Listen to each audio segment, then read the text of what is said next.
Hello, everybody. This is Joshua Hatton with One Nation Under Whiskey podcast.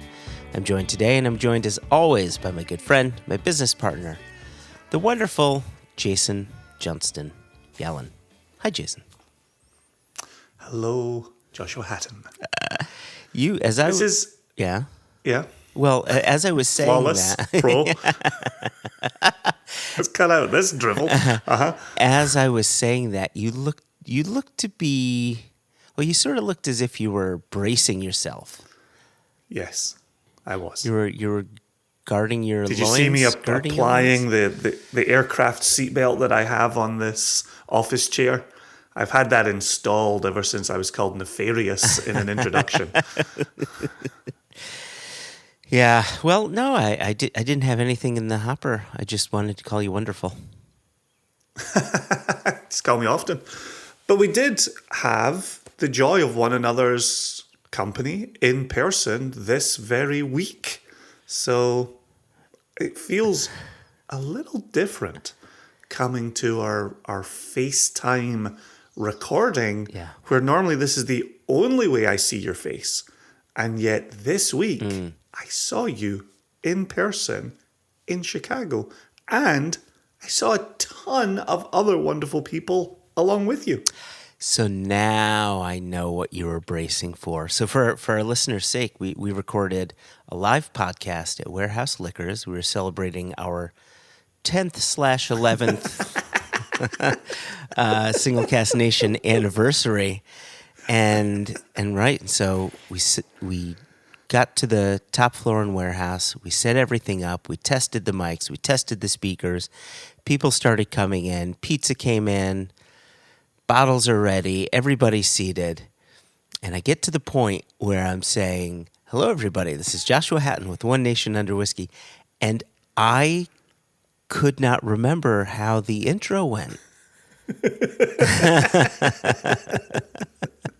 So were you seeing how I would trip it up this time? No, I'm still reeling from being called nefarious in an introduction. Well, keep that in mind. I may have some other naughty words. It was hilarious, though, at Warehouse Liquors when you turned to me at the start of the introduction and said, I don't know what comes next. I don't, right? It's like going out into public and you see someone out of context. Kind of like what you're talking about just now, right? Where normally I see you over FaceTime on my computer or my phone. And, you see someone out of context and you don't know how to conduct yourself. And that's exactly what happened. Well, it's also kind of the same when we do the live podcast, and that was the first one we'd done in officially 2 years, just over 2 years.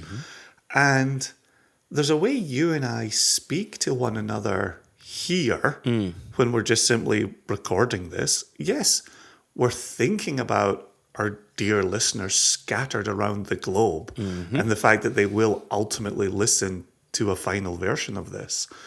But when the people are eyeballing you from 6 feet away, it's a lot. And I love seeing the people. But at the same time, we're running a tasting and we're talking to each other. Yeah. And we're taking questions from Charlie, who runs Drammers and does a fantastic job of it. And he did a fantastic job with the questions he was asking as well. And I'm thinking about, okay, how is this landing with people? And then for those in the back, are they making enough noise that this is going to get picked up on the microphones? Or is this just going to present ambient sound to the live pod? Like, I'm racing through 100 different thoughts. And when you and I are just sitting like this over FaceTime, having a chat, that all I'm thinking about is the chat that you and I are having. Yeah, exactly. As it is now. And, one of the luxuries of recording the way that we do now, and have really since the beginning, because we've never lived close to one another, is we can have the conversation.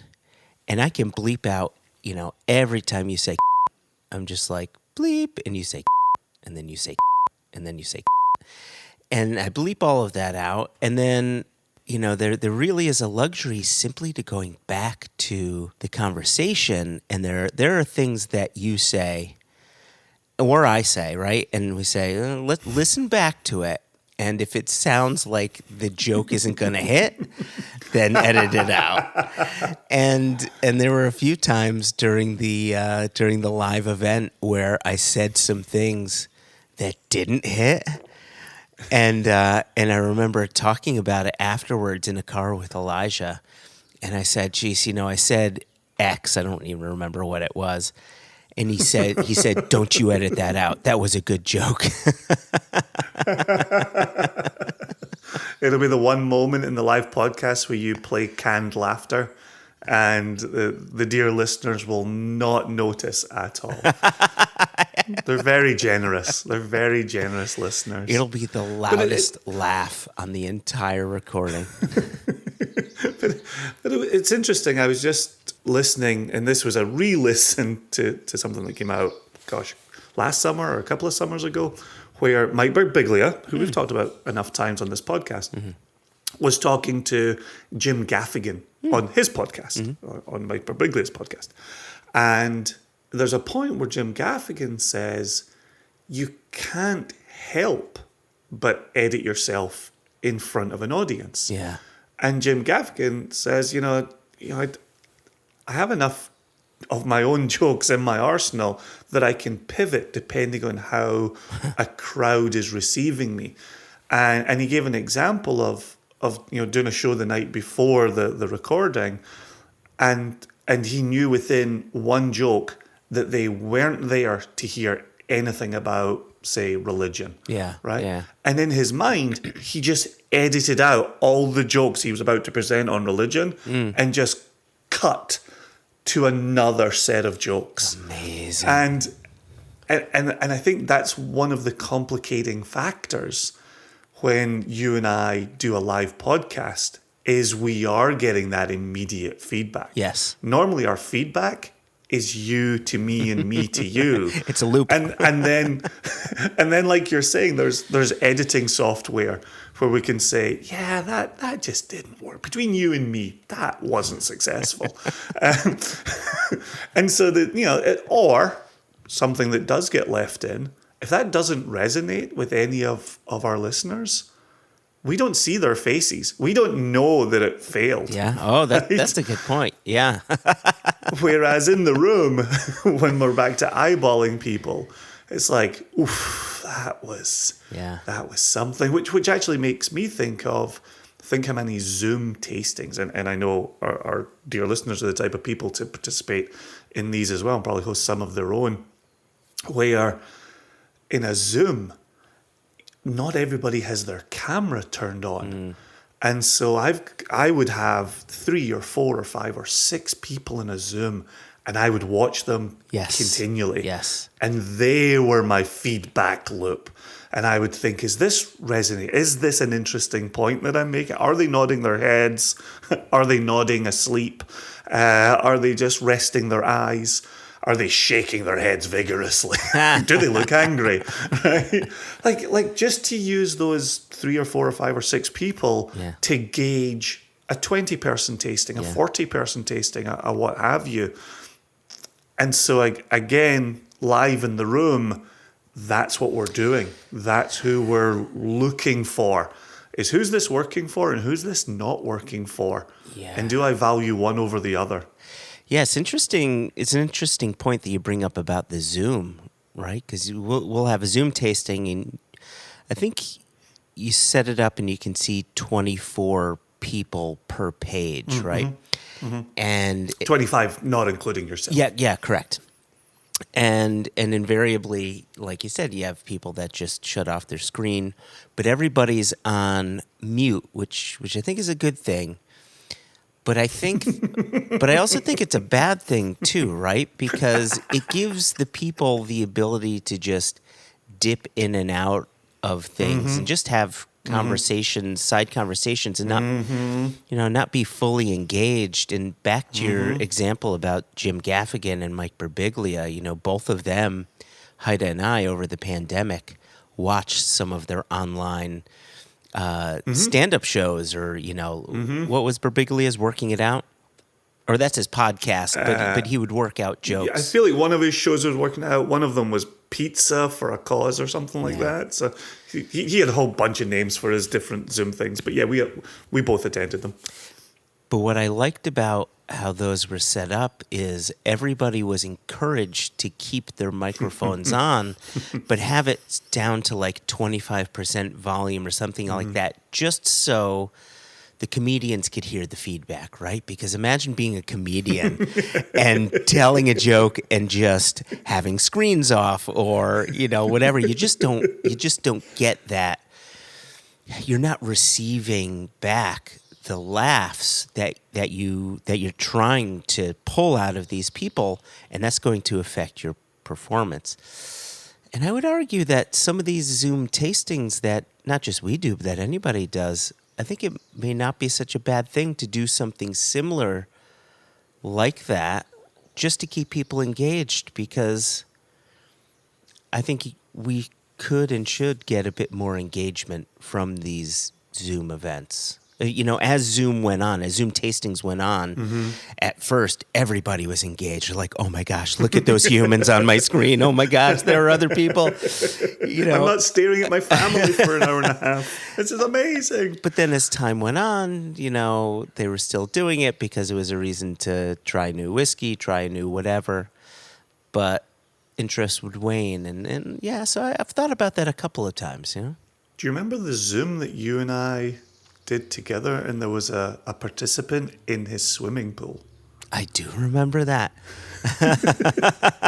And he had the drams lined up on the side of his pool, and then in any kind of down moment he would just kind of push off and just wade back into the water and then just do a slow crawl back to the side for another dram. That was perhaps... Now I'm really racking my brain. I'm making a Joshua-style list here. That was perhaps one of the wackier participants I saw in Zoom land during the pandemic tastings. Look at you making a declarative statement that you always warn me against. I did say one of. I've left that top spot to have some company. I tell you. I'm just waiting on you saying, but don't you remember when this happened? Right. And then I'll say, oh yeah, that was definitely the wackiest. Well, in the live recording, we were talking about whiskey ages, right? And this comes up all the time in a tasting where, we'll often lead a tasting with a 25-year-old, a 40-year-old, something that's older and softer because it is a softer whiskey. And then we will end with a younger whiskey, right? Because the vibrancy of flavor just changes.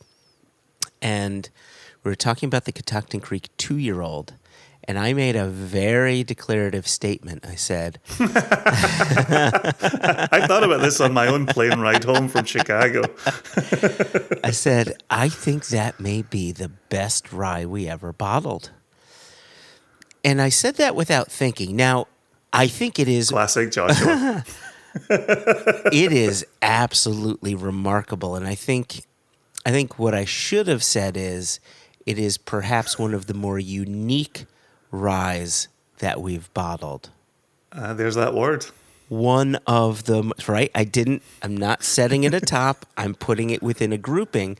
But I come up with this sort of not augmented, modified statement because on my plane ride home, I was just going back mentally through our archives and thinking, well, there was that 8-year-old MGP that was just floored me. And then there were the Whistle Pigs, right?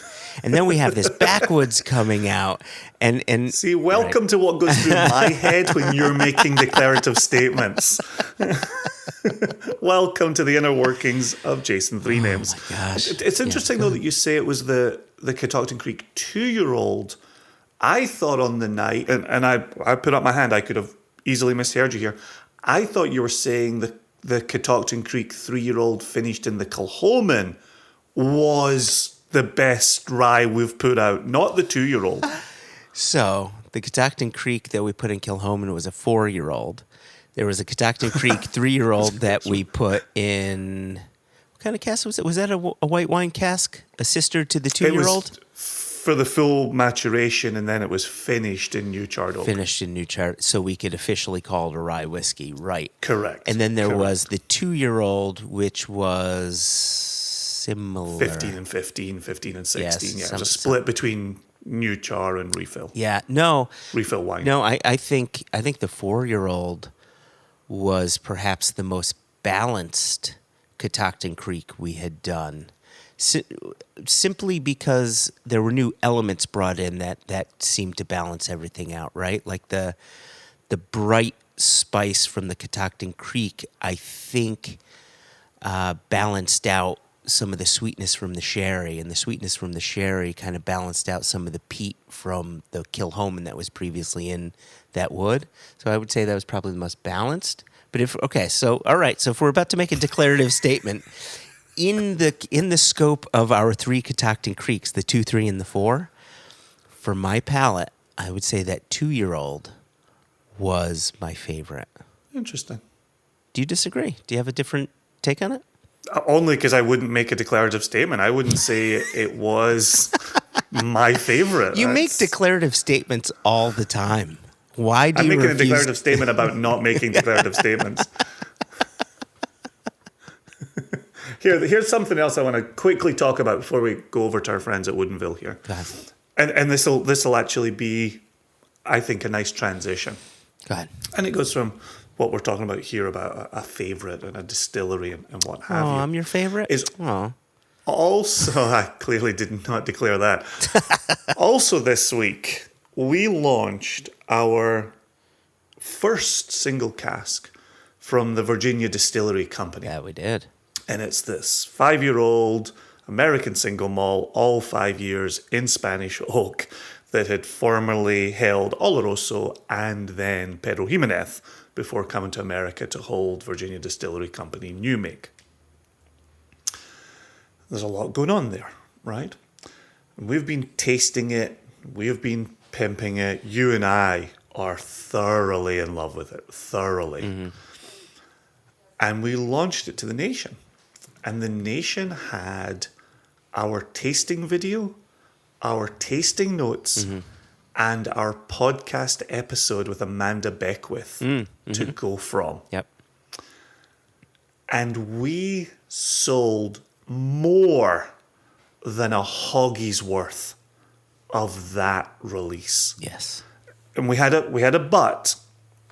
The reason we had a but is A, that's the sample that we fell in love with.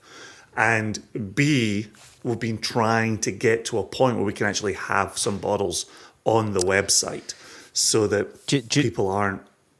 Just to clarify for our listeners, when you said we had a butt, I just want to make sure they understand that's the cask size you're talking about, right? Because I just want to make sure people understand. Butt's worth? A butt's worth. Not just an unofficial shitload. A butt's worth. Exactly. We actually had a Spanish oak butt of Spanish this liquid. oak sherry butt, 500 liter. There you go. Yes. Yeah. I think a butt worth. I don't use that language loosely or easily, Joshua. It's only when it applies to a size. Okay. Often large. So, and so I'm just hugely impressed that we have a nation who would trust us, trust our palate, trust a new distillery coming into the spirit of collaboration fold. And it's really interesting. And unlike you, I'm not going to attach a number to this, but we saw a high percentage of single bottle orders. Yes. Where we know for the nation, one part of that is the sharing of the wealth. Right? Nation members want as many other nation members to get their hands on a bottle, give it a taste. Yeah, good on them. The other part of this is get that bottle, bring it in, give it a taste, right? Move beyond our tasting video, our tasting notes, and our podcast episode with Amanda Beckwith. Make up your own mind. And now, by having a butt available, we can have nation members return to it and make another order. And one of the things that struck me about this week and about this offering is when it comes to Single Cask Nation, we're deeply committed to putting out good whiskey. And just like you went through this a second ago with the Catoctin Creek, right? There's some rye going out. We did some MGP. We've done some light whiskey from them. We've put out American single malt from Westland. Obviously Scotch, obviously rum, obviously other things. But it's about good whiskey. And one of the things that resonates in this conversation with Orlin and Brett is that they got into this to make good whiskey. And there are a few moments in our interview where we try to kind of volley around the use of craft and craft distillery and craft spirits. And they kept volleying it back with good whiskey, good whiskey, good whiskey, and what makes good whiskey.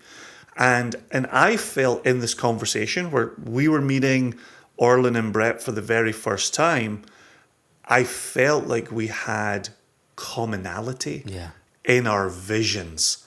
And I just thought that this week, with our Virginia Distillery Company release and getting ready to talk about Woodinville, I just thought it dovetailed so beautifully around the idea, the issue, the focus on good whiskey.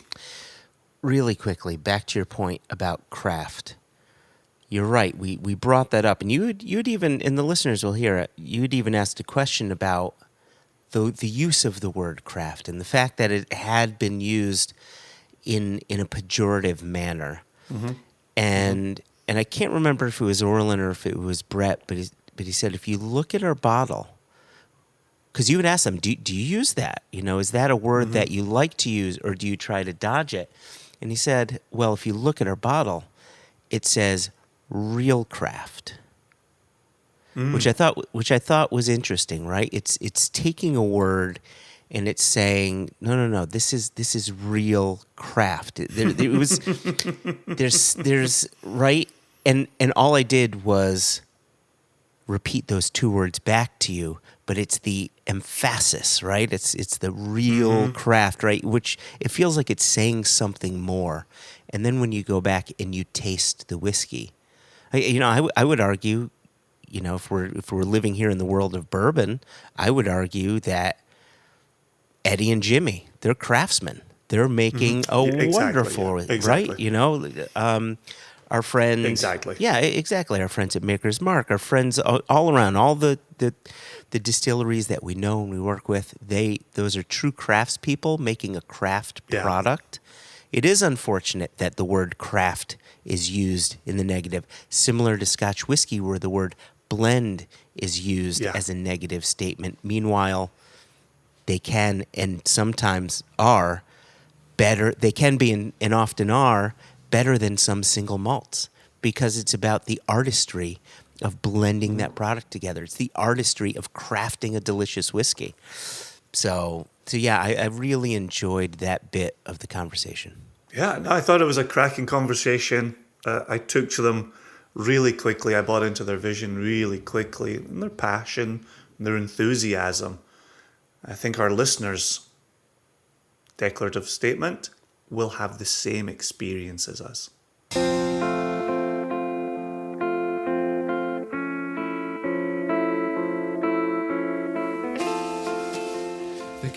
So Brett, Orlin, thank you both so much for joining us. My first experience with Woodinville, I want to say, dates back to either 2016 or 2017. My guess is it may be 2017. We ran the Whiskey Jubilee Festival, which was New York, Chicago, and Seattle. And Woodinville joined us, I think it was 2017. And now Jason would always run the Single Cask Nation table, and I would be the one going around just making sure everybody has what everybody needs and so on.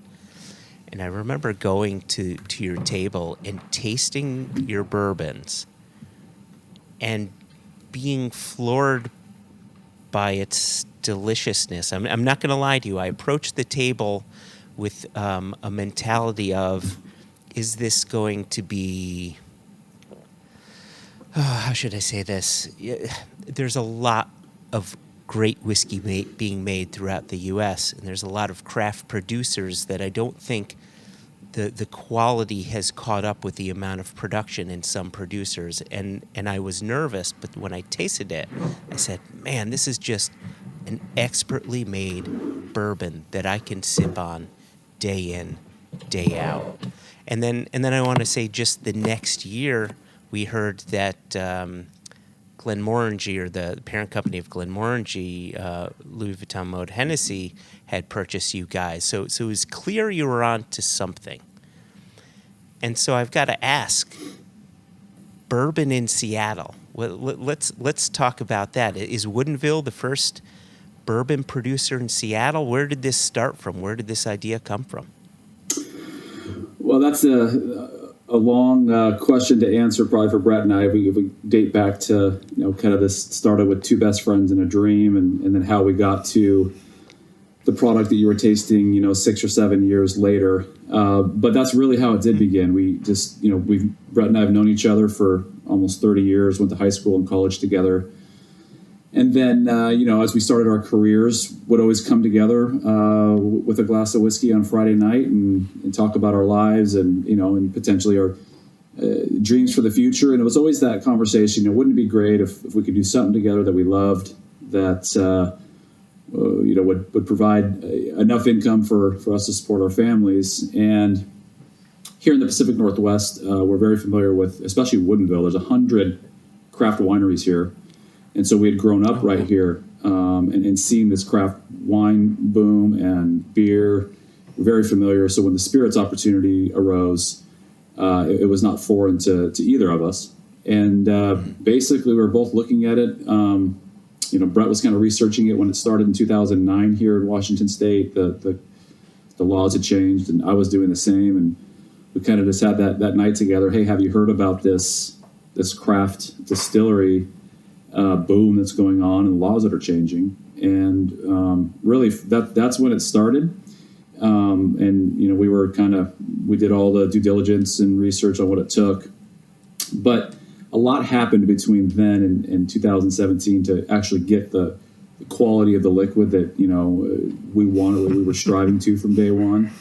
And I'll kind of let Brett talk about our mentors in the production process once we were up and going. Yeah, so obviously in the beginning we had this dream that we wanted to make bourbon specifically. Obviously back in the day there was nothing on the internet on how to make bourbon. And if you think about it, back then there was 7 or 8 large producers in Kentucky that made almost all the world's bourbon. And it wasn't really being made in a craft environment at the time. Maybe there were some small producers around the country tinkering with it. But if you think about it, most of those secrets of how to make bourbon have been passed down from the generations of master distillers within these small amount of companies in Kentucky. And so we knew it was critical in the beginning to find a mentor to teach us how to properly make it from day one. And in a roundabout way, we had heard that our mentor, Dave Pickerell, had retired from Maker's Mark, and he'd been there for 14 and a half years. And he was starting to do some consulting work. Orlin stalked Dave down, and the long and the short of it is we finally convinced Dave to be our consultant and mentor and teach us how to make bourbon the correct way from day one. And so literally Dave was there the first day we were doing a mash. And, Oh, wow. Okay. So, we were an open slate. We didn't have any bad habits to break. So we were just trying to absorb as much information from our teacher, Dave, as possible. And we had millions of questions, and I don't think there was ever a question that Dave didn't have an answer for. I don't know if you guys ever met Dave, but Yep. The guy could spin a yarn, he could tell a tale, and half the time you didn't know if he was telling the truth or if this was actually something that Dave was just making up. But Dave was an incredible man, and he taught us everything we know, and taught us all the building blocks to making a quality whiskey from the start. You know, it starts with your grain selection and your mashing process, and then your fermentation process needs to be dialed in, and then you get to the stills and how to properly distill this product to have the flavor in the white spirit that's going to compete with the barrel over the years of aging and turn into a magnificent product after the barrel aging process. So he held our hand along the way. We're lucky when we got him because he wasn't that busy in the beginning of his consulting. So he spent many months in Woodinville holding our hand and teaching us all of the processes. So that's kind of how we got our start. And, you know, when you're making whiskey, as you guys know, what you make, you don't know for years down the line if it actually is going to turn out well. So having that guiding hand with us in the beginning to reassure us, you know, we've never distilled whiskey before. We didn't know, you know, off the still when you're tasting White Dog, how would you know this is going to turn into a beautiful product years down the road? And so having that confidence of Dave when he's tasting the White Dog coming off the still, teaching us how to make the proper heads, hearts, and tails cuts, just being the guiding hand along the process and teaching us what we're looking for and how to make this properly was huge in the beginning. So what were the pillars? Like when he's setting you guys up and getting you to produce a new make spirit or a White Dog that he felt after years in a barrel would turn into a beautiful and delicious product. What were the foundational pillars that you had to adhere to ensure that? Funny you asked that because, you know, as new young distillers, we had gone to, you know, different apprenticeships and, you know, learning and doing all these workshops and you're taught a lot of different things. And basically what it came down to for us is new make off the still can taste pretty good if you distill it in a higher proof fashion, clean it up a little bit.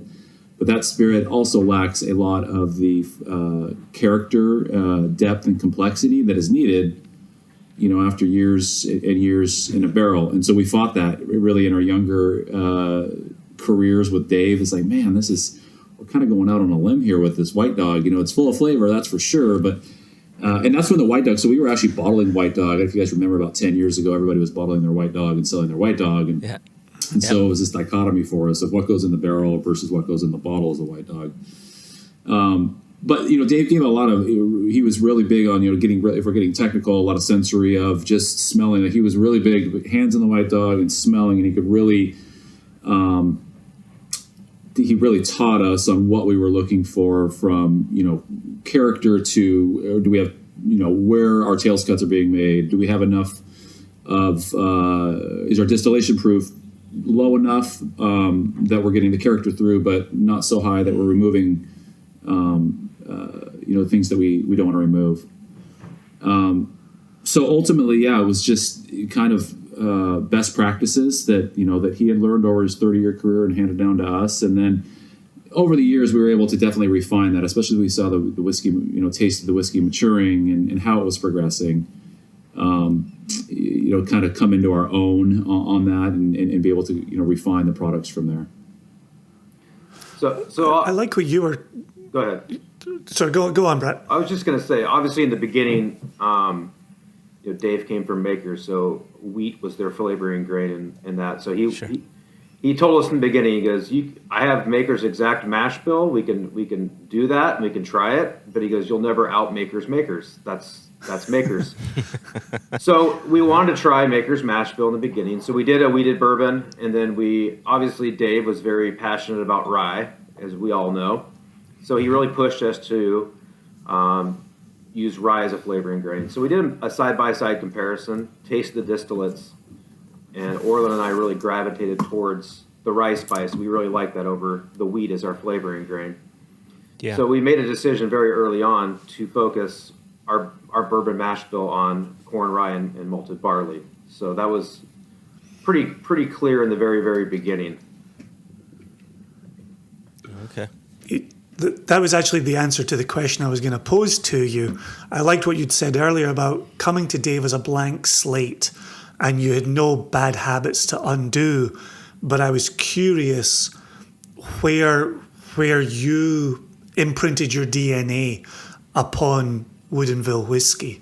And so this sense of going through a mash bill and saying, yeah, you could do this high wheat bourbon along the way, but here's really what we want to be in this.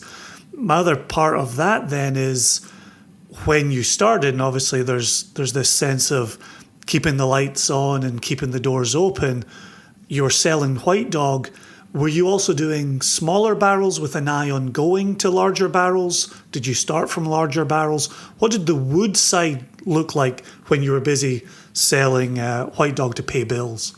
Yeah, two pieces. So, our DNA, there's a lot along the process that Brett and I feel that, we were working towards really a balanced bourbon was what we wanted. We didn't want something overpowering. We were using a high rye content, so that was going to take care of itself in the mash bill. And then from, as it matured, just being able to have every element that you would expect in a bourbon and not one overtaking the other. And we can talk a little bit about some of the things we do as we continue the conversation to ensure that. But forgive me, the second part of the question too, I had... On the wood side. The smaller barrels. Yeah. So early. Yeah. So we had just a progression in our business model. Unfortunately, that's the challenge, Josh, as you talked about initially, is the expectations of craft whiskey, and that really comes down to like the financial dynamic and time. And we didn't start with deep pockets. Brett and I we really just invested everything that we had saved as working, throughout our young careers. And so we kind of had to be scrappy and do the things that we needed to do to support what we were trying to achieve without bastardizing the brand, if you will, and becoming a potpourri distillery and making rum and gin and all of these different products and sidetracking us. We were laser focused on flagship product, the bourbon and the rye that we produce now. So White Dog and an age your own whiskey kit early on. We're thankfully the timing. I remember those. Yes, it was. That was a big key to us being able to support our operations. And then we went a small barreled line. We called it our micro barreled bourbon and micro barreled rye. It was very transparent about this is kind of the second step in our evolution. Aged for a year and a half, 2 years in small barrels, and really trying to engage the consumers with it's the same whiskey going in the barrel, but understand what the flavor differences are going to be. You're going to be much more wood forward in this, and for what it is. And then absolutely in our flagship products, our bourbon and rye, we spent a tremendous amount of time with Independent Stave. I say humbly, we help them develop their craft distillers line of bourbon barrels that they now offer. So all of the different options. We worked early on with an individual named Yuri De Leon. He was their wine guy, but a huge bourbon fan out of Napa. And so he engaged with us. We got to use some of their laboratory equipment and wood doctors, if you will, wood scientists. And we basically just said, hey, look, let's money aside, how do we make the best bourbon barrel? And, really outside of a couple distilleries that had played with that, obviously Buffalo Trace has done that over the years to a certain degree with a different wood, trying different types of wood treatments and species. Really just tried to put all our best practices forward. So, we seasoned, we did a bunch of testing, and we looked at it organoleptically as well as scientifically in a gas chromatograph to see what extracts we were getting, what flavor profiles we were getting in all of these different treatments, from a standard kiln dried barrel to a seasoned wood, seasoned for 18 months, seasoned for 24 months, different char levels, different toast levels, and really ended on what we've used since day one, which is an 18-month seasoned wood prior to building the barrel, a toasted head, a charred, obviously, body. We have to do that as well. And that creates all of the elements, really probably what attributes the most to the overall flavor profile in our matured product. Did you then tweak the new make, the White Dog, along the way as you were moving from smaller barrels to larger barrels, or has that remained mostly where you started? In the very beginning, when we decided we wanted the rye as our flavoring grain, we started adjusting the ratios of corn, rye, and barley very early on in our first year. And we settled early on our current mash bill that we've used from day one. So it's 72% corn, 22% rye, and 6% malt. Yeah, I was going to say, distilling-wise, though, we didn't really change anything between the two different products, which is fascinating because if you taste the two side by side, I mean, you guys have done this enough, but you really can get to taste something that's aged in a small barrel and something that's aged for 5 to 6 years, like our flagship product, and just the difference between the two is it's a fun experiment. Mm-hmm. Well, in the small barrels, I mean, in barrel aging, you're getting extraction and oxidation.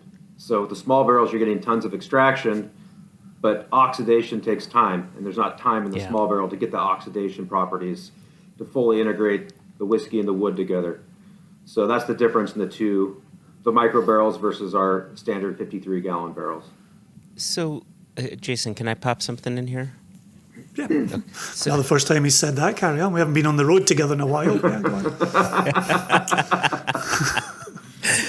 so what was 18-month air-dried staves doing for your barrels that a standard kiln-dried wood wasn't doing, or vice versa? What was the kiln-dried wood doing that you didn't want to be putting on your whiskey?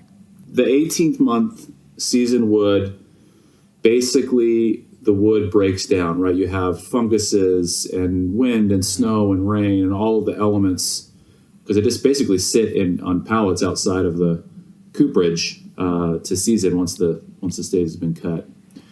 And a simple way to put it is the whiskey is much more receptive. I guess things happen, I don't like to use faster, but more dramatically. And so when you compared, and this is not just organoleptic, this is my opinion of what the difference between a kiln dried barrel and a seasoned wood barrel tastes like. This was actually done looking at some of the extracts, the vanillins, and seeing some of them in the seasoned wood were up to 50% higher at equivalent time frames. Year 3 and 4, we were seeing much more complexity and flavor in the kiln dried, in the seasoned wood. So basically, what's happening in the seasoning process, like Orlin described, is you're getting these funguses growing. It's breaking the lignin down in the white oak. So it's already pre-breaking the lignin down that helps. Basically, the whiskey's extracting that into the barrel and breaking it down even further. So, we all know alcohol is a solvent. So versus a kiln-dried barrel, where the alcohol has to break that down from start versus the fungus has grown and pre-broke the lignin down on a seasoned barrel. That's kind of the difference. It doesn't accelerate the time, but I think it gets, like Dave called it, wood goody into the whiskey faster. Wood goody. Wood goody. That was a patented Dave Pickerell term. Oh, that's fantastic. I like that. I'm still in process here, which is one of the things that our listeners like hearing about and that not everybody really leads with. And honestly, I don't know if you guys want to talk about it in any depth either, but yeast. And you're talking about the fungus breaking down the wood, the lignin, and kind of, if not accelerating, maybe kickstarting the process when the spirit meets it. For yeast being that active component that gets you a product for distilling, have you done much in the way of yeast experimentation? In the world of bourbon, is it pretty straightforward? I'd love to hear more if possible. Early on in the beginning, we experimented with a bunch of different yeasts out there, and we would obviously try the distillate and compare it. And, the yeast early on just didn't have the flavor profile we were looking for, so we kept experimenting with different yeasts until we found one that really had a robust flavor. And when tasting the White Dog off the still, that us and Dave really thought was going to stand up in the barrel and become a really wonderful product down the road. We actually tried a champagne yeast, which was kind of fun just to see how that would play into the bourbon profile. It obviously is a very high producer of converting the starches into sugar, so you get a pretty high distiller's beer, high ABV distiller's beer. We tried various whiskey yeasts. Once you get into the American whiskey yeast category, there's not a lot of differential between from distillery to distiller. We're kind of all in the same family, with maybe slightly different genetics. So it's kind of what we found when we ultimately selected our final yeast that we've been using for 10, 11 years. Were you finding, I know that's the term here in the United States is that distiller's beer, for me, a wash. But were you finding significant flavor differences in that stage as you're experimenting with different yeast? Yeah, it's not really till off the still that we can really tell. Once we distill it, you can definitely see different, bricks and, different fermentation characteristics. But it's not until the distillation happens that, you're really tasting the final outcome of what that yeast is producing. Gotcha. I'm going to rewind it even further. I like this. We're going through process forwards and backwards, right? We got the distillation, or a little bit of distillation, the maturation, then we went to yeast. I want to go back to the mashing part of it. And, our listeners are no stranger to this. A lot of our focus tends to be on malt whiskey, and then we will dip a toe in American whiskeys. So our frame of reference is always with malt. And when I think about mashing within the malt whiskey world, you have your option to go with once you're done with your mash, you have an option to transfer that wort or that sugary barley water into your wash packs clear, so you get fruitier components coming through when you pitch the yeast, or you can get a cloudy wort, and when you pitch the yeast, you get a nuttier style of wash or distiller's beer to then distill. And so my question for you is that part of the mashing process, that consideration of a clear wort or a cloudy one, or are you distilling with grains in too? Like, how does the mashing play into all of this? Yeah, so we distill everything grain on. So the grain is in the process from mashing through fermentation and in the pot still. So the grain is always involved. We don't separate out the wort or the wash like a Scottish distillery or a malt distillery would. So that's how bourbon's always been made, grain in, and we continue doing it grain in. So in Kentucky, they talk a lot about the sour mash process. Yeah. We don't do a sour mash process. We do a sweet mash. So we're not using any back set to continue that sour mash process. Does that make sense? Could you explain that just a little more for our listeners? Because I know we'll have gone through the sour mash, but a sweet mash is not something we hear about a lot, perhaps because people just aren't talking about it. But is the process similar, significantly different? So it's the sour mash process.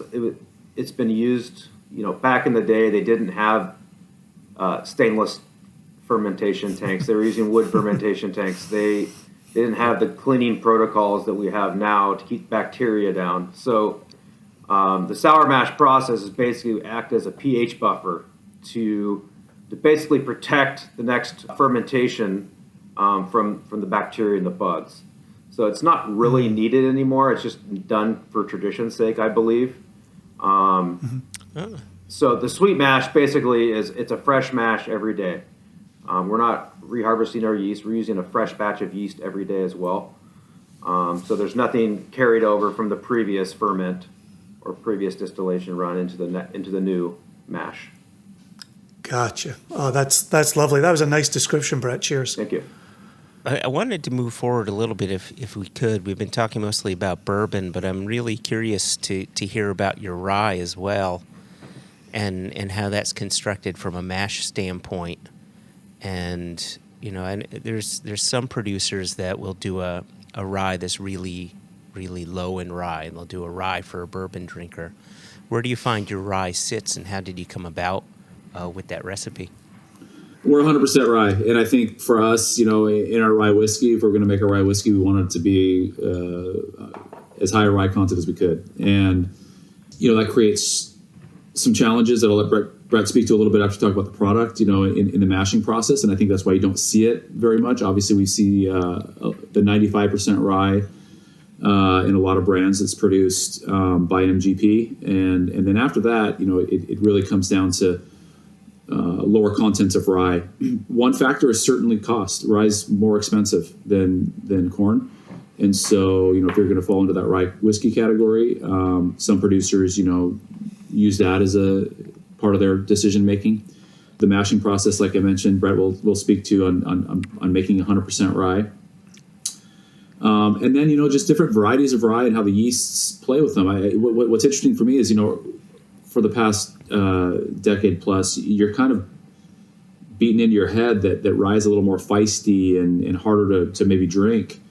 And I just don't think that's what they say. That's what and I just don't think that's the case with our rye. I think it's very approachable. It's a neat drinker, and then it can also play really well in a cocktail. It has so much flavor and character that it could still come through when mixologists start adding their artistry to it. So, obviously we're seeing a lot more and more of that as people understand how to really produce a really quality rye whiskey.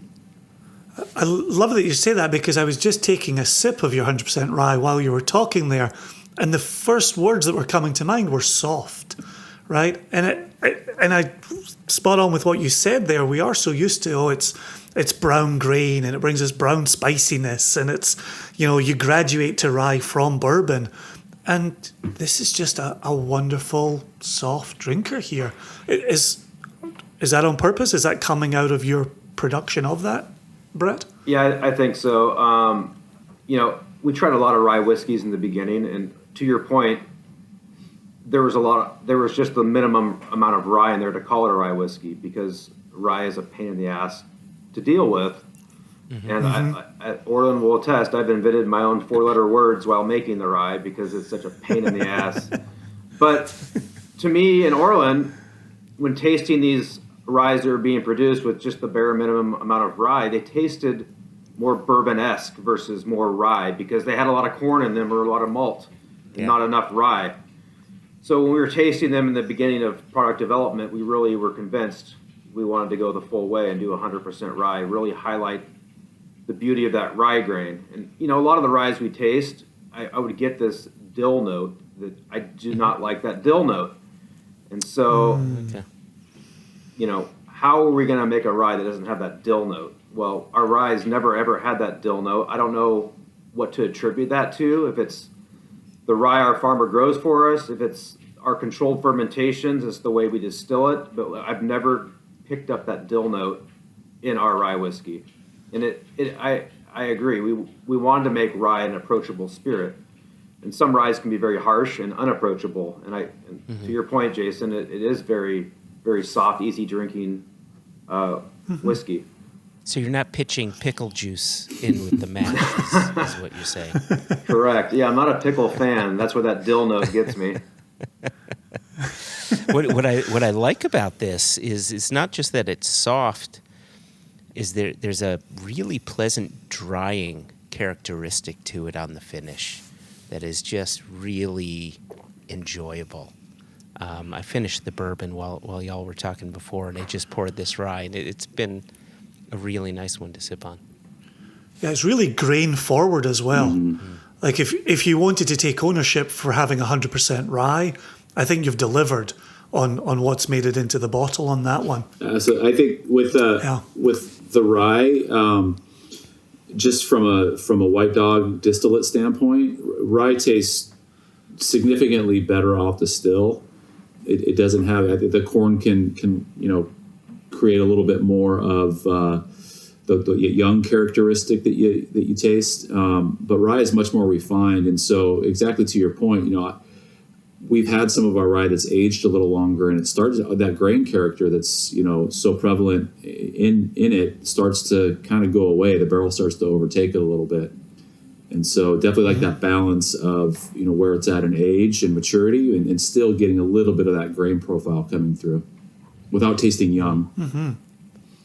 Well, and it takes me back to what you'd said earlier about looking to create a product with balance, and I'm sure a lot of people come along and talk about balance, but in tasting this, and I'd asked you earlier about Woodinville DNA as well, if you're really taking ownership for balance, and as I taste this rye, there's no one element really overwhelms the experience.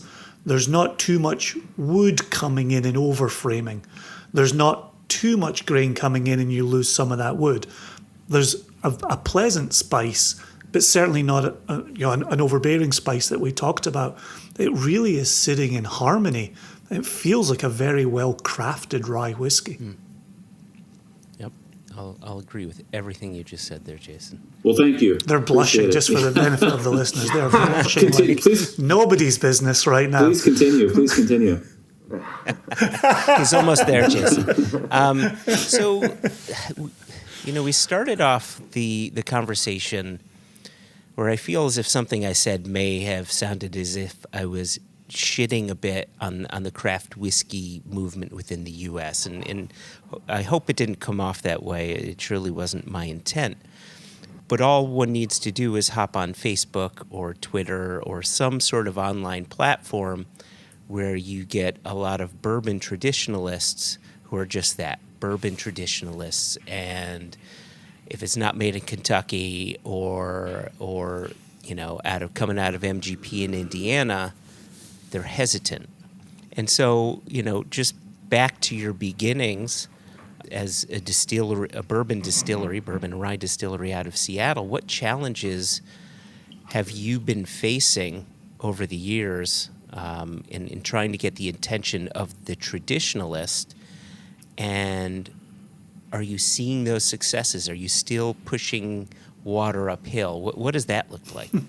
If I had $1 for what you said to begin with about the expectations of what of a craft whiskey, man, it would be a large wallet. But Brett and I heard that. I wanted to back up and address this when you first said it. When you were talking about how did we get here? Brett and I heard that loud and clear. We were the guys on these forums. We were whiskey drinkers. I mean, we've drinking all of this before we were making our own products. So we always had that litmus test, like, would I pay $40, $50 of my hard-earned money for what we're putting in a bottle right now? Yeah. And if you can't look yourself in the eye, your family's always telling you this is great and your friends and all that, but at the end of the day, you can't lie to yourself. Yeah. And we, just like until we had a product that we felt could pass that test, we weren't going to put it in a bottle. And so, absolutely, that was almost a challenge to us early on, because that sentiment's been going on for quite some time, and we didn't want to be a part of that. And we did fight it a little bit with the small barrels, but we were trying to have people understand our evolution here. Like, look, we're kind of here's unaged whiskey, here's small barreled whiskey, but we're really working to get towards a fully matured whiskey that can compete with the best of the best. And that really comes down to time. At the end of the day, it just to have a whiskey that's matured 5 to 6 years that can compete with the ones that are competitive set on the shelf. It just takes some time, and that's the biggest challenge in craft whiskey and in just distilleries in general. That's why you haven't seen very many distilleries, since Prohibition, just pop up out of the blue, because of the financial challenges of making product every single day for years and years and years, and not selling the vast majority of it, until year 5, 6. Mm-hmm. So, are you still fighting that? Do you still have people saying, well, it's It's not Wild Turkey. It's not Buffalo Trace. And we keep on going back to a conversation that we had with the folks at Bespoken, and Jason brings it up. I've been bringing it up now and again as well, where the whiskey drinking community is not a monolith, and so the question is that even your market? I think your whiskeys fit well within the category of, that this tastes like a traditional product. This is fantastic, but you're producing it in a non-traditional state, and you don't have the hundreds of years of history or decades of history, depending on the distillery that they have. And so I'm just curious where you're finding yourselves as you break into more markets. I think for me, till the day I die, someone was going to say they won't drink it because it's not made in Kentucky. There's those purists out there. You're never going to change their mind no matter what. But I think that for me, the biggest eye-opener was, we were only selling our products in Washington State until 2018. And that's when we moved into our first market out of the state and moved into California. And so Orlin and I flew down there, and the plan was for us to go meet some key accounts and taste them on our products. And I think we had the conversation was like, have we been successful? Because, we had the support of we're the hometown guys, and we had the support of Washington. How are we going to fare outside in a whole new market, being a bourbon and a rye whiskey not from Kentucky? And it was a little nerve-wracking when you're walking into some of these big liquor buyers, and they're tasting your product, and you're waiting for their reaction. Are they going to spit it out? Are they going to say this is crap? And it blew me away, the responses I got from all these meetings. These guys would taste the whiskey, and the look on their face was utter shock, because they expected it to not be good. In their mind, they had already made their mind up it wasn't going to be good. It's a craft whiskey made in Seattle. This is not going to be good. And the reactions and the surprise and how blown away they were by the flavor and how well the product was made was kind of an affirmation for Orlin and I that, all right, we really did make something that was excellent and we're very proud of. Real quick story. I remember one particular bar at a very, very well-respected thought leader whiskey bar in San Francisco. And we would sit, we'd go in and we sat down and I'd introduce myself and do the dog and pony show. Hi, I'm Orlin. I'm the co-founder of Woodinville. We make everything from grain to bottle in Washington State. We grow our grains on the Almond family farm. We mash, distill, age in Woodinville. Products aged for 5 to 6 years, and I would love for you to try it. And you could tell they weren't really paying attention. I just told them all these details for 5 or 10 minutes, and then smell and taste. And you say, it's like, so where do you make this? And you make this? Where did you where did you buy this? Did this come from who? And it's like the two. He had no connection between the two whatsoever until finally, obviously we connected it for him, and it was we've had a great relationship with him ever since. It's those big wins. It's funny, you get into a handful of those key accounts and everybody looks up to as thought leaders in the whiskey community, in those metro areas, and it just takes off from there. Well, and that kind of ties in with what I'm curious about, which is the way Joshua described it, and you chaps both lived it. The word craft was used in the pejorative, and it was kind of a shorthand and easy way to dismiss someone. Do you, and this could be a multifaceted answer here, but do you use the word craft? Do you have need for the word craft? Do you want to retake the word craft, or are you in a different plane? Like, is the fact that we keep talking about craft a 10-year-old conversation, and the industry itself, the market itself, has evolved beyond that? What's your position on that? Well, I think if you look at our bottle, it says not craft whiskey, it says real craft whiskey. So craft has gotten a bad connotation over the last 10 years. Everybody's aware of that. And so we were like, all right, we are making bourbon in a craft environment. We don't have giant 4-story tall column stills. We're doing batch distillation. I mean, everything we're doing is in a craft environment. So we're considered craft, but we're real craft whiskey is kind of our tagline on our bottle and all of our cases. And it's, for me, it comes down to a fair amount of semantics at the end of the day.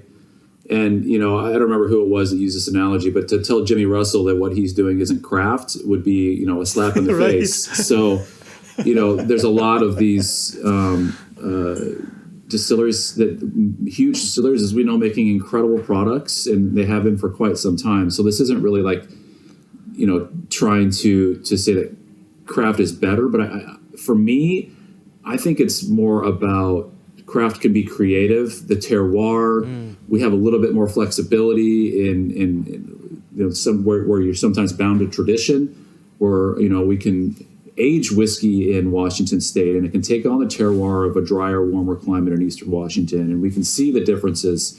If our whiskey were aging in Kentucky, it would taste different than it does here in Washington State. And so, embracing those types of that craft is going to be a little bit outside of the box, I really think is what it's all about. And the stigma certainly exists to some degree, but it's not just us that we're not the only craft distillery putting out some, really good products, and they're being recognized. I think there's a couple dozen distilleries throughout the country that are making their own product. They're doing good things and are being recognized for it by, the larger whiskey thought leaders.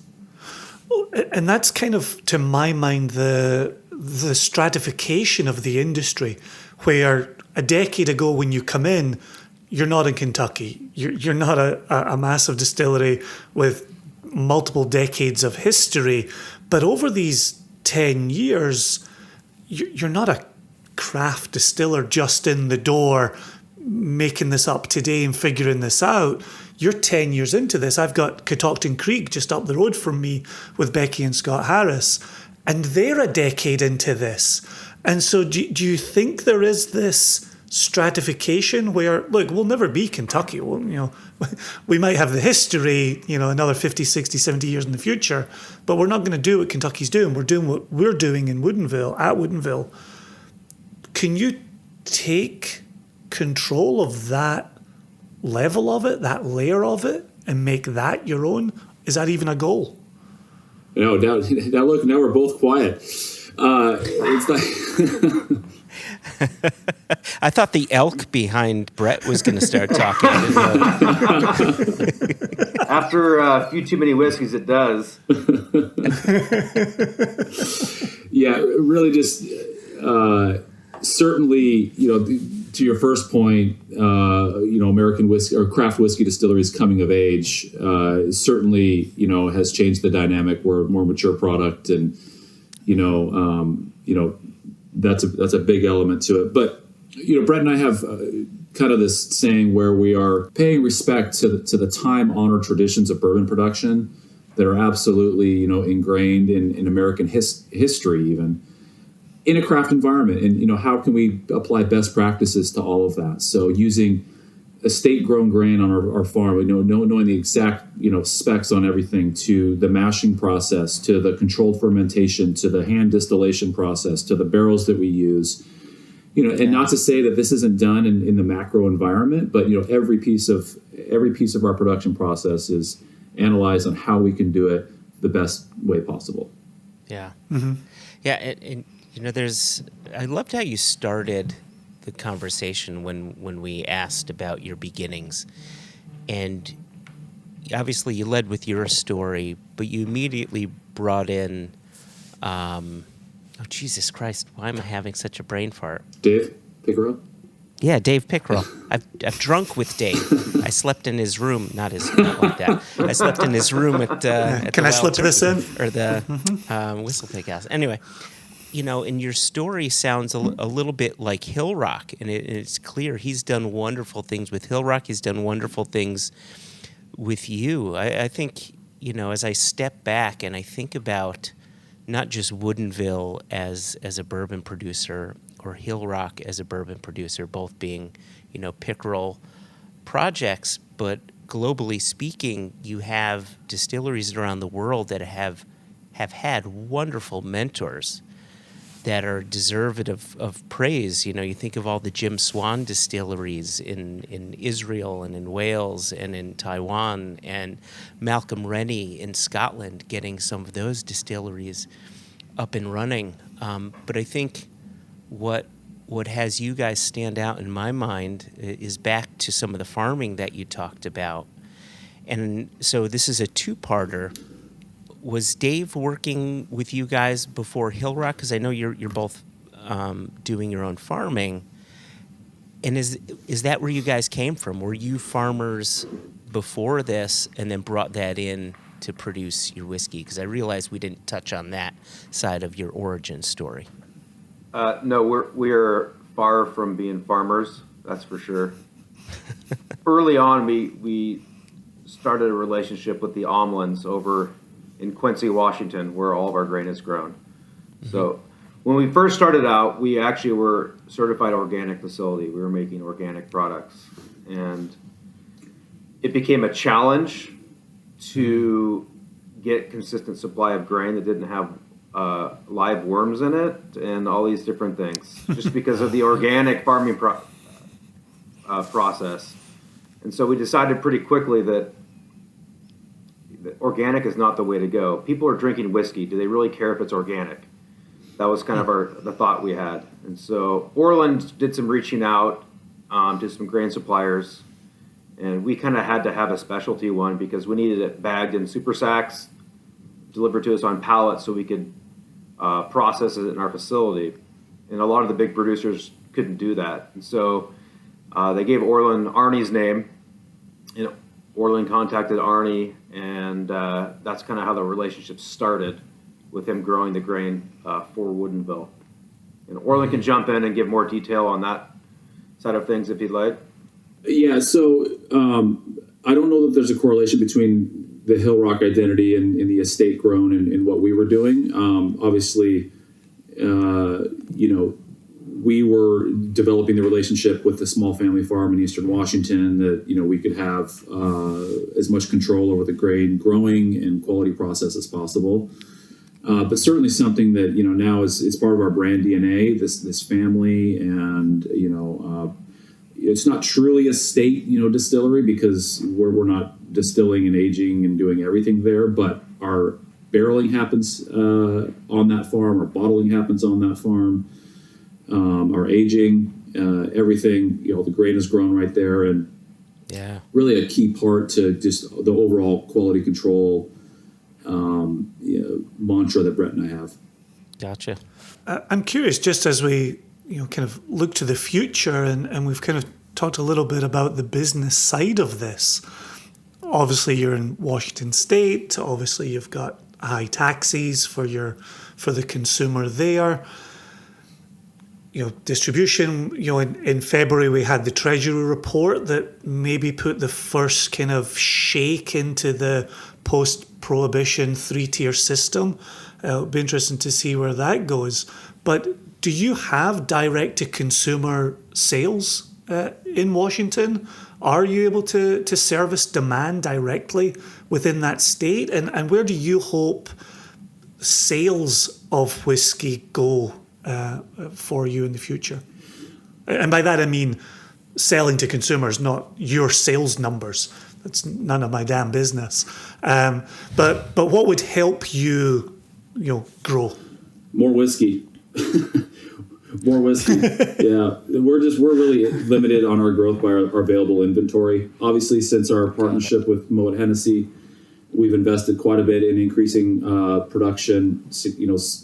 6x volume increase on that side of things to try to help meet demand. But no, we're only distributed in about 20 states because that's all and all of those states are allocated on what we are able to provide them on a given year. We are able to sell direct to consumers and ship to them within Washington State. That's really all we do. But you ask a great question, and it comes from there's the business side of things, and yes, would there be higher margins if I could go direct to consumer? And and be removing some of wholesalers and potentially some retailers. But those are also the people that have helped us build this brand, right? Our distributor relationships and the retailers and all of those people. So, it's really difficult for me to say, yeah, I want to go direct to everybody and take all that money when we have this incredible partnership with these people that have helped us build these brands. For me, more of the maybe direct to consumer through those avenues where our where our retailers are able to, ship direct to consumers. And we're seeing obviously a lot more of that with obviously the Reserve Bars and the Drizzlies and the different places that we can order from now. But it's just so, as we can only ship to these states, the disclaimers on the bottom when you're trying to get a bottle here and there. And I think it's just a matter of time until these archaic laws are somewhat, opened up to create a bit of a more free market within the spirits industry. Yeah, I think your point is a really good one. Everybody wants to make more money if they could, but so many brands wouldn't be where they are now if they didn't have the right distributor, if they didn't have the right retailers backing them up, and all the sales team at the distributorships, the people on the retail shop floors. It really is important. Which I think speaks to the good relationships in the good states. You then start to throw in franchise states where you might get picked up as an early brand, wait for you to get hot in other states, but maybe they haven't done much with you in that particular state. So they've got ownership of you. I think freeing up some of that could be beneficial for producers and certainly for consumers as well. Absolutely. Look, especially in our evolution, one of the biggest blessings that was somewhat in disguise for Brett and I we were just distributed in Washington State through 2017. And that was much different business philosophy than a lot of craft producers that were, selling in 20, 50 cases a month into a dozen, 20, 25 broad distribution states versus our thought process was, let's build a brand with roots in a market that we can support. We're a young brand. We don't have $1 million marketing budgets, but we can get out on the streets. We can do events. We can meet people. We can be here in our home state and be a relevant player. So even though we were only in one state, we were competing, in sales from a volume standpoint with some of the largest Kentucky brands that you would, at our price point. And then that allowed us, it gave us the strength, it gave us the roots here in Washington to be able to do what we've, expand into 20 states and just doing it the right way, which, just like making whiskey takes time and discipline. Nice. Brett, did you want to add on to anything there? I'm good. I think Orlin pretty much covered it pretty well. Cool. I've got one more question. I know we're just hitting the hour mark on my recording here. I've got one more question, and then there's a question we always throw out to get out of here. And now that I've framed it, I'm having a Joshua Hatton brain fart, and I can't remember what my question was. It's the worst. I blame the rye. You should go 99% rye. I would have kept that one brain cell. Okay. Thank you for stalling for me. I got my question back. There you go. So we've been in this about a decade. You guys have been in this about a decade. And this is a question that we get all the time from our own listeners. And I'm going to pitch it to you two. As we've spoken today, it sounds like a wonderful journey. Sounds like everything that's gone right could go right. As you look back over 10 years, is there any one thing that stands out that if you could go back and do it differently, you would? We get that. We've got that question before, and we can get into the weeds on little things and whatnot. But man, I got to be honest. I feel blessed to the journey we've been on. It's storybook. It almost it sounds a little bit cheesy, but to be able to accomplish, to do what we've been able to do, and then, be able to come into the Moet Hennessy family, an organization that, the brands in that portfolio have been there for hundreds and hundreds of years. And that's, where we all see Woodinville going together. I don't know that I would have done much different. If you want to get into the weeds with some of the products early on, well, maybe we should have done a little more of this, or maybe we should have made a little bit more of this. Certainly can get into that. But, No, they're not a big fundamental issue that I would change. Nice. No, we were pretty lucky, especially, I'll go back to Dave. I mean, he gave us a lot of good advice in the beginning, and we really followed it, and we didn't really stray from that. And there's a lot of tough decisions as a starting business, and especially in the whiskey world, where we had to really make some tough decisions. And, Orlin and I would analyze it, and really, at the end of the day, we'd just trust our gut feeling and go with it, and that's the direction we were going. And, most of the time our gut was always right, and it didn't seem right, but we trusted our gut and we went with it. And we're here today talking with you guys, so obviously our guts were kind of right. So yeah, no, to be honest with you, our answer tends to go along a similar path, which is no, we've actually made it through the first 10 years. We're actually okay with how things went. Our thing is always if we could buy more casks. Yeah. At 10 years ago pricing, or 8 years ago, or 5 years ago. Wish we could have done more of that in the moment. But other than that, yeah, we mostly made right decisions along the way. So my answer to you was going to be the one thing I'd do different would be make more whiskey. But I remember those times when we were making as much as we could, and I'm thinking, how the hell are we going to pay for this? So yeah, it's that game of your business owners.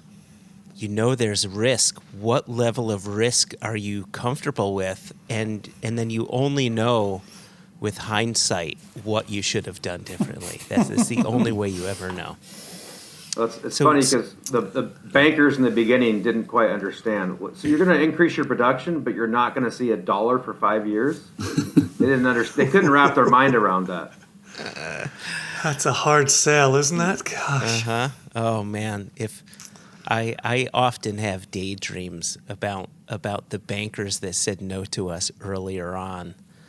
I'd just love to go back to them and just say, you had your position. Here's where we are now. Thank you very much. It was a nice conversation. All right, but that's all the past. With the past behind us, let's look toward the future. You're in 20 states now. You've been part of the LVMH family for a few years now.